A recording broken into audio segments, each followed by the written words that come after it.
Kabar bahagia dari artis Syahra Lares. Mantan pacar Rizky Bilar itu nikah muda. Syahra Lares resmi dinikahi pengusaha bernama Denny Buana. Pernikahan Syahra Lares dan Denny Buana dilangsungkan pada Sabtu tanggal 13 Maret tahun 2021. Syahra Lares sendiri banyak mengunggah momen bahagia pernikahannya itu lewat akun Instagramnya. Artis cantik ini dulunya dikenal sebagai kekasih dari Rizky Bilar.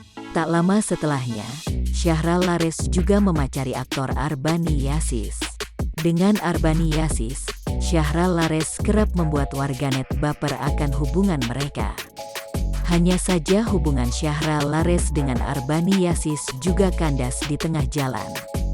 Tak lama putus dari Arbani, Syahra Lares pun kini menemukan jodoh sejatinya yang ternyata bukan dari kalangan selebriti.